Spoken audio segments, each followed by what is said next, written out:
este tiempo tan especial que podemos adorar al Señor, y también porque ya estamos previo, ya diría, con mucho entusiasmo para comenzar entonces ya con nuestro aniversario. Ya prácticamente estamos a la puerta del aniversario.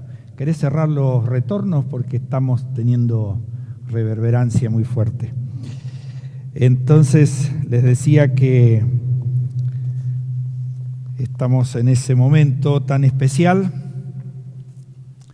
Ya acomodamos un poquito el sonido y podemos seguir. Ahí estamos. Sigue todavía un poquito. Bueno, quiero comenzar con... últimamente veo que estoy con las efemérides. Es que esta iglesia da para eso. Realmente 116 años es un tiempo donde hay muchas cosas para contar. Tengo en mis manos un precioso tesoro de la historia de la iglesia, hasta los años 90, o sea, los 90 años de la iglesia. La hermana Mari Blesi me lo facilitó y he estado revisando. Hoy cumplimos año. ¿De qué? Hoy cumplimos años. ¿De qué? Bueno, entonces leo la efeméride. El 5 de noviembre de 1958, dice la crónica del expositor bautista, por la bondad del Señor, la inauguración de nuestro templo. La sencilla ceremonia dio comienzo a las 21 horas con unas breves palabras a cargo del pastor de la iglesia, don Floreal Ureta. Fue seguida por la emocionante entrega del arquitecto don José Ragni, quien planificó y dirigió la construcción del edificio, que hizo entrega de la llave a nuestro ex pastor don Enrique Elías, el cual, después de elevar una oración al Señor, procedió a la apertura de las puertas de este edificio. Y ya en el hall de acceso fue descubierta una placa recordatoria para recordar este tiempo, dice, y el predicador de aquella noche fue don Santiago Canclini, 5 de noviembre de 1958, o sea, 63 años en este día cumple este maravilloso edificio. Dice que sobre el final el coro de la iglesia, estimado Tony, cantó "Te lo amos, Señor". Tremendo. Realmente estoy emocionado de tener esto en mis manos porque hay tanta historia, tanta riqueza que realmente emociona, ¿no? 116 años de historia, pero ya cumpliendo años de este precioso edificio que ha albergado tantas cosas preciosas de lo que el Señor ha hecho a lo largo de todos estos años. Así que estamos agradecidos al Señor por aquellos que brindaron su apoyo, su aporte, ¿no? Aquellos misioneros que trajeron su ofrenda para que esto pudiera construirse. Nunca estuvieron aquí, pero realmente han dado de corazón al Señor. Y nos gozamos porque hoy, después de tantos años, seguimos disfrutando de este precioso edificio. Eso merece entonces darle gracias al Dios de toda gracia. Así se titula la reflexión de esta tarde, el Dios de toda gracia. No he sido muy creativo cuando usted abra su Biblia allí, en el pasaje de 1 Pedro, capítulo 5, versículos 10 y 11, el título de la reflexión de hoy sale de este pasaje tan precioso que creo que refleja justamente lo que ya estamos celebrando con estos 116 años. Dice el texto bíblico, 1 Pedro 5, 10 y 11, después de que hayan sufrido un poco de tiempo, el Dios de toda gracia, que los llamó a su gloria eterna en Cristo Jesús, Él mismo los perfeccionará, afirmará, fortalecerá y establecerá. A Él sea el dominio por los siglos de los siglos. Amén. Qué tremendo pasaje. Pero la expresión tan rica del apóstol Pedro, el Dios de toda gracia. Y estamos en este mes justamente levantando nuestra gratitud al Señor por tanta gracia derramada. Como les decía, en una especie de redundancia, damos gracia por la gracia de Dios que nos ha dado a lo largo de estos 116 años. La palabra gracia en la Biblia es una de las más hermosas, es una de las que atraviesa toda la Biblia y muestra el obrar de ese Dios tan maravilloso, de ese Dios que nos permite llegar hasta esta edad y poder celebrarlo y continuar adelante, merced de su gracia. Gracia expresada en la palabra de Dios refleja el trato de Dios con nosotros, ¿no? Aquello que Él solamente puede hacer hacia nosotros, como es perdonar nuestros pecados, levantarnos y sacarnos de nuestras maldades, transformar nuestras vidas, planificar y planear y guiar los propósitos de nuestra vida en la tarea que Él nos tiene encomendado. La gracia es aquella generosidad de parte de Dios, la cual no tenemos derecho a reclamar porque Él la da de manera generosa. Si bien podemos mirar que la gracia empieza en el comienzo de la fundación del mundo, empieza con Adán y Eva, con el primer hombre, con la primera mujer, y va expresando su gracia y continuando en esa gracia con su plan perfecto, que llega a nuestros días. El apóstol Pedro comienza diciendo en el comienzo del pasaje, después que hayamos sufrido un poco de tiempo. Y yo pensaba cuando leía este párrafo, ¿no?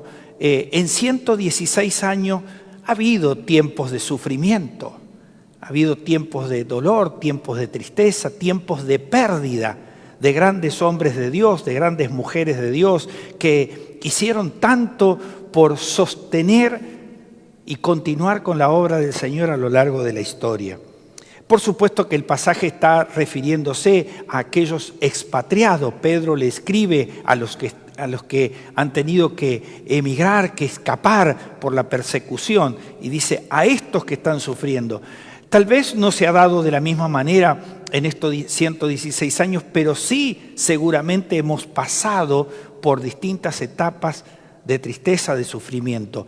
Pero qué bueno que Pedro dice que tenemos el Dios de toda gracia, más el Dios de toda gracia, que nos llamó. O sea, este llamado tiene que ver con aquello que Dios tiene como plan y como propósito. Y en eso derrama de su gracia para que continúe. El poder de Dios fue expresado nítidamente, por supuesto, como les decía allí en la creación.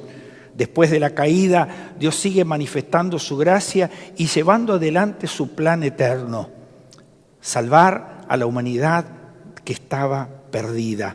Por eso nos concentramos y nos centramos en aquello que Dios a lo largo de toda la historia de la humanidad, de la cual nosotros somos parte en estos jóvenes 116 años, ¿no? Pero Dios ha hecho misericordia y maravillas con nosotros. Hay dos palabras que se repiten y atraviesan la Biblia, la Escritura, desde el Antiguo Testamento hasta el Nuevo Testamento. En el Antiguo Testamento tal vez no aparezca tanto o no aparezca de manera determinada, pero sí está expresada de distintas maneras. Las dos palabras son gracia, la primera, y la segunda, misericordia. Encontramos mucho más la palabra misericordia en el Antiguo Testamento y que tiene que ver con aquello que realmente Dios expresa para aquellos que están en necesidad. Encontramos la palabra misericordia planteada a veces de distintas maneras. La misericordia, el favor de Dios aparece en otras oportunidades, la clemencia de Dios hacia nosotros, la bondad de Dios. Todas estas son expresiones del amor de Dios frente a un hombre necesitado. La misericordia siempre se expresó cuando ya sea el pueblo o el individuo estaba en necesidad allí Dios expresaba ante la búsqueda su misericordia. Por eso que la misericordia ha sido definida de una manera como un sentimiento, ¿no? Compasión de parte de Dios por la necesidad del hombre, especialmente compasión que es manifestada en hechos, o sea, aquello que Dios va a sacar del pozo o va a proveer conforme a su gracia en esa necesidad. Podemos ver en el Antiguo Testamento de manera muy especial, como les decía, el tema de la misericordia. Cuando los hijos de Israel, estando cautivos del pueblo de Egipto y estaban sometidos a la construcción de hacer ladrillo en servidumbre y estaban siendo oprimidos, y allí claman a Dios, y Dios en su misericordia los escucha y comienza el plan de rescate para sacarlos de ahí. A lo largo de la historia del pueblo de Israel, cada vez que el pueblo se descarriló, Dios proveyó, por ejemplo, en la época de los jueces, a aquellos que trataban de ordenar y otra vez de encarrilar al pueblo descarriado, ¿no? Y esto también era parte de la misericordia de Dios. Dios permitía que alguien pudiera guiar a ese pueblo para encarrilarlo nuevamente a esas necesidades. Sin embargo, la gracia tiene una diferenciación, aunque pareciera ser igual que misericordia, pero por supuesto hay una distinción muy grande. Podemos definir en una sola frase: la gracia es el favor inmerecido que Dios nos otorga. O sea, es aquello que no tenemos que hacer ningún tipo de sacrificio, ni de esfuerzo, ni nada, porque es parte de lo que Dios en su soberanía y autoridad nos da.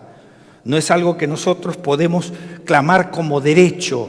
O sea, Señor, tienes que... No, es algo que Dios lo otorga en su inmenso amor. La gracia es un regalo, entonces nadie puede demandarlo. La gracia es lo contrario justamente a la justicia, a aquellos que se aplica ante la falta. La gracia es la expresión más amplia de la misericordia. Por eso la gracia es ese favor inmerecido que Dios concede a todo hombre sobre la tierra. No hay nada que tengamos que hacer ni proponer, solamente Dios en su misericordia ejerce su gracia. La misericordia capacita al hombre para vivir una vida santa muchas veces. Sin embargo, el cambio de mayor provecho es cuando la gracia de Dios es ejercida sobre nosotros. El cambio se extiende a través de la gracia cuando Dios nos perdona, cuando Dios nos levanta, cuando Dios vuelve a ponernos otra vez en la brecha para que su plan se lleve adelante. Tanto la gracia como la misericordia fueron expresadas a lo largo de la Escritura. O sea, podemos encontrar muchas veces. Voy a citar algunos ejemplos rápidos. Por ejemplo, en el caso de la gracia, nosotros encontramos, por ejemplo, a José, que halló gracia ante su amo, quien era Potifar en ese momento, al cual él tenía que servir, allí en Génesis 39. O encontramos a Ruth, la nuera de Noemí, que halla gracias en vos, que es aquel que finalmente después será su esposo también en Ruth capítulo 12.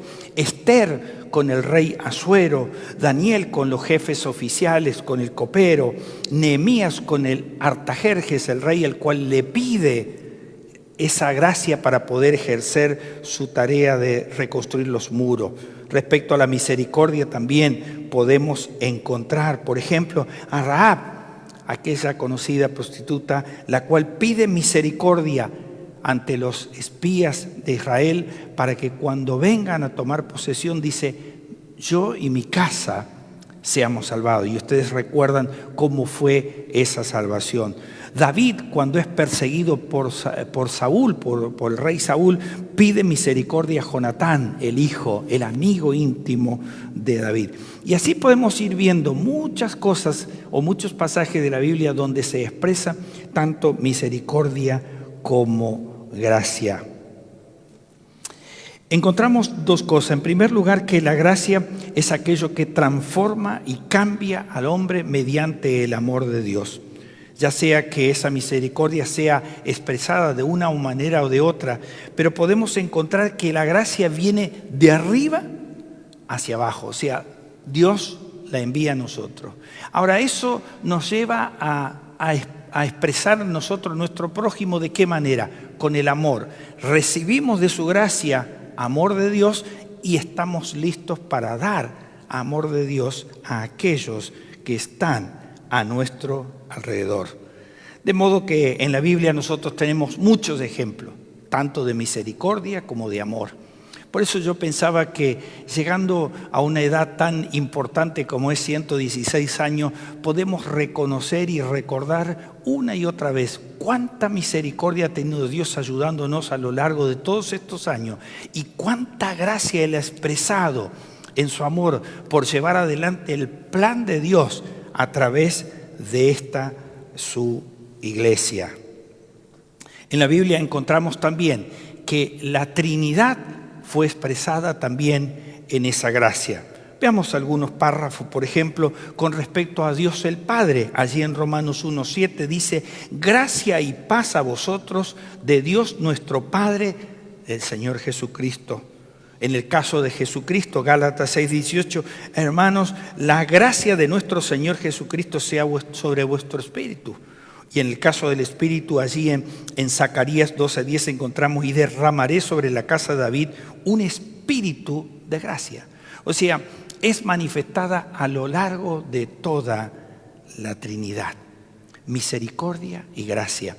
Pero estamos centrados y concentrados en el Dios de toda gracia.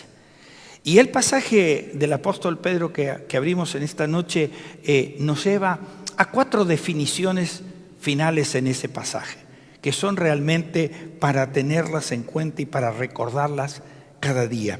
Estos 4 resultados del Dios de toda gracia se expresan de la siguiente manera. Primeramente dice: el Dios de toda gracia los perfeccionará. Esta palabra tiene un rico significado en el original y se usaba en aquellos tiempos en lo que se conocería como la traumatología, o sea, cuando un hueso estaba quebrado y se lo llevaba nuevamente a la misma posición para que volviera a soldarse, se usaba esta expresión, o sea, perfeccionar esa fusión de esos huesos quebrados y que quedaran nuevamente en el lugar. Esa misma expresión también se usaba para cuando los pescadores remendaban sus redes. Dice que el remendar significaba perfeccionar y dejar apto para volver otra vez nuevamente a la pesca, que era la tarea de la cual ellos hacían.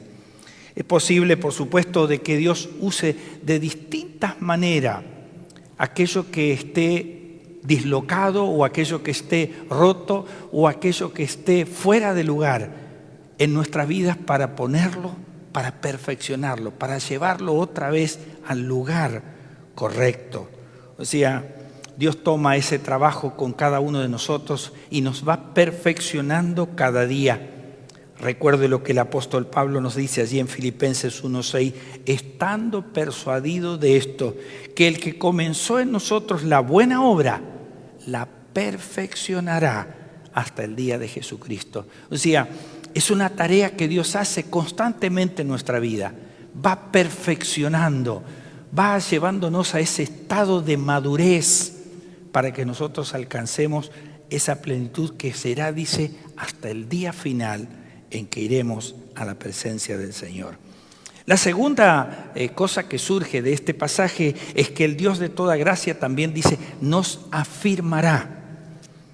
Decía que el apóstol Pedro comienza diciendo que aquellos que habían tenido un sufrimiento por un poco de tiempo, refiriéndose a los que estaban siendo expatriados, perseguidos y que no podían volver a su tierra natal.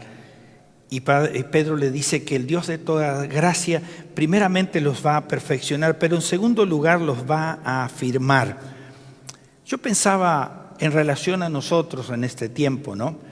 Y pensaba que la última pandemia que ocurrió en el mundo fue hace más de 100 años. Esta todavía no está terminada, aunque parece que hay grandes avances con lo que se escuchó en el día de hoy acerca de que hay una pastilla, una píldora que aparentemente va a resolver. Bueno, aquí la especialista en medicamentos mueve la cabeza como que vamos a ver qué pasa. Pero bueno, expectativas que hay, sufrimiento. Hemos pasado tiempos difíciles, claro que sí. Como iglesia, como familia, como personas, ¿no? Hemos tenido tiempos difíciles con esta pandemia. Ahora, ¿cuál es el propósito acá al expresar esto? Es que el Dios de toda gracia nos va a afirmar, o sea, nos va a fortalecer en la fe en medio de los sufrimientos.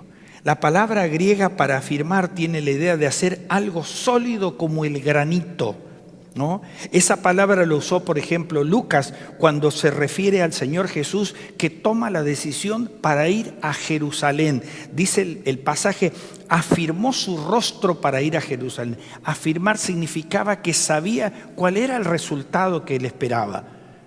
Era la muerte y muerte de cruz. Sin embargo, afirmó en Dios, en cumplir lo que realmente era su trabajo de venir y salvar a la humanidad mediante su muerte. O sea, en medio de las dificultades, lo que propone aquí Pedro es que el Dios de toda gracia nos afirma, nos reafirma, nos confirma cada día, aun a pesar de las dificultades por las cuales podemos estar transitando. Hay mucha inestabilidad a veces en la vida espiritual de los cristianos cuando no son afirmados mediante las dificultades que puedan estar transitando, ¿no?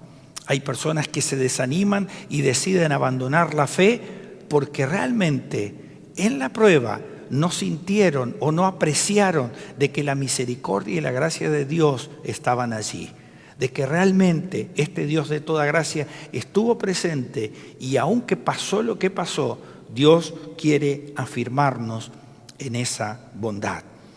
La tercera cosa que hay aquí es que el Dios de toda gracia dice, nos fortalece. Es muy interesante esta expresión. Si vamos a David, el rey David, él experimentó mucho esta situación de ser fortalecido con Dios en medio de tantas dificultades que él atravesó. Por ejemplo, cuando se expresa allí en el Salmo 27:1, dice, Jehová, el Señor, Dios, es la fortaleza de mi vida, ¿de quién he de temer? Dios nos fortalece, dice Pedro. O por ejemplo va hasta el Salmo 28:7 y dice David, Jehová es mi fortaleza y mi escudo, en él confía mi corazón. O sea, Dios nos perfecciona, Dios también nos fortalece, Dios nos afirma en su gracia. O sea, la experiencia de David es que había pasado por muchas guerras, por muchas dificultades, por muchos problemas familiares, como hemos visto a lo largo de la historia bíblica. Sin embargo, él era siempre fortalecido porque estaba confiado, porque Dios lo afirmaba cada día para poder seguir adelante. Así que recordemos entonces de que el Señor es aquel que nos fortalece en todo tiempo, ¿no? El apóstol Pablo nos va a recordar en el famoso pasaje de Filipenses 4:13, todo lo puedo en Cristo que me fortalece. O sea, esto significa que en medio de toda dificultad, ¿no? Como decía el pasaje en el comienzo, han sufrido por un poco de tiempo, pero ahora Dios está perfeccionando, ahora Dios está afirmando, ahora Dios está fortaleciendo en este momento. Todo lo puedo en Cristo que me fortalece. Y la cuarta cosa que sale de este párrafo, de este pasaje, es que el Dios de toda gracia también nos establece. El trabajo de la gracia divina no es a media. O sea, Dios hace su obra siempre completa. Es posible que haya un proceso, un periodo de tiempo, pero Dios lo hace. O sea, el interés de Dios por nosotros es que seamos fortalecidos cada día, que seamos establecidos con un solo propósito, el que recuerdo siempre desde aquí al comenzar, glorificar a Dios. O sea, para eso estamos, para honrar y glorificar a nuestro Dios. En la mente de Dios está aquel reflejo del Salmo 1 del varón bienaventurado que dice que va a llegar a ser como un árbol plantado junto a corrientes de agua, que da su fruto a su tiempo y su hoja no cae, y todo lo que hace es prosperado. Dios nos establece, ¿no? Y a pesar de que pasemos por dificultades, dice, llegará el momento en que seremos fortalecidos y establecidos. Pero el Dios de toda gracia quiere realmente establecernos sobre base firme, o sea, asegurar de que realmente en quien hemos creído. Y eso tiene que ver con la convicción de haber creído en nuestro Señor Jesucristo como nuestro Señor y Salvador. Eso nos permite que la base fundamental, sólida de nosotros, está puesta en Cristo Jesús. Usted puede recordar aquella expresión tan hermosa del apóstol Pablo allí en 1 Corintios 3:10. Dice Pablo, conforme a la gracia de Dios que me fue dada. Dice Pablo, yo como sabio arquitecto puse el fundamento. ¿Sabe cuál es el fundamento que puso? Jesucristo, dice, no hay otro. Y otro edifica sobre él, pero cada uno tenga cuidado cómo edifica encima. Dios está listo para perfeccionarnos, para afirmarnos, para establecernos. Y ese es el propósito de Dios. Tenemos que evaluar y mirar el tiempo que estamos transitando.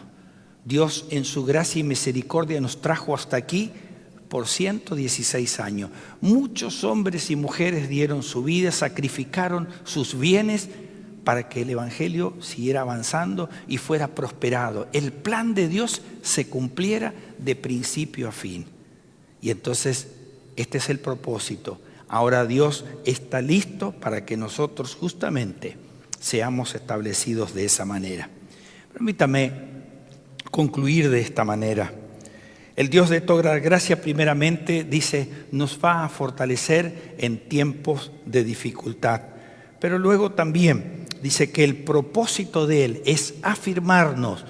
El apóstol Pedro va a usar más adelante un pasaje muy interesante que va a hablar de el oro que es purificado por el fuego, dice, y que realmente llega al propósito de Dios, a la pureza final, cuando todo lo malo sale y queda solamente la esencia de lo mejor de lo que Dios quiere hacer con nosotros. Ese Dios de toda gracia está empeñado en terminar su obra en cada uno de nosotros. Así lo refleja el apóstol Pablo, aquel que comenzó la buena obra de nosotros, la perfeccionará hasta el día final. De esa manera debemos permanecer fieles al Señor, sabiendo que este Dios de toda gracia que nos trajo hasta aquí, nos llevará hasta el final, siempre con una visión única, que su plan, su propósito, de que ese amor que Él derramó primeramente en nosotros, también nosotros lo derramemos en nuestro pueblo al cual servimos. Por eso, a partir de aquí, nosotros tenemos la gran responsabilidad, no solo del festejo de haber llegado hasta aquí, sino que nuestra visión tiene que mirar hacia afuera. Vuelvo otra vez a traer de nuevo la conferencia misionera que nos hizo ver que realmente hay un mundo necesitado al cual debemos servir. Y esa es la propuesta de este Dios de toda gracia. Sé que hemos pasado por tiempos difíciles, pero Dios está listo para perfeccionarnos, restablecernos, afirmarnos, fortalecernos y llevarnos finalmente a cumplir con su propósito. Así que damos gracias a Dios por este tiempo, damos gracias porque podemos celebrar este aniversario, pero eso nos debe llevar a mirar que hay campos blancos necesitados de obrero y esos somos nosotros los que tenemos que ir hasta el final. Que Dios bendiga su palabra en esta tarde y tengamos ahora también nuestro tiempo de oración. Permítame orar para concluir en este momento. Padre Celestial, gracias, Señor, por este día. Gracias, Señor, por recordar en este día el aniversario de la apertura de este precioso templo que tú has regalado a nuestra iglesia.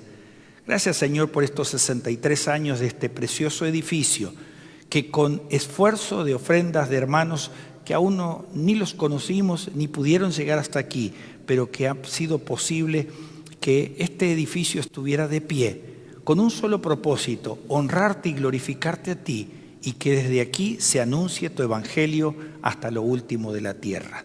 Te damos gracias, Señor, y nos disponemos a que podamos recibir de tu misericordia y tu gracia el domingo al celebrar, Señor, nuestros 116 años. Padre, bendice a el pastor Mackey, que tendrá a su cargo el tiempo, Señor, de desafiarnos con la palabra. Te damos gracias, Señor. Alabamos y bendecimos tu nombre, en el nombre de Jesús. Amén y amén.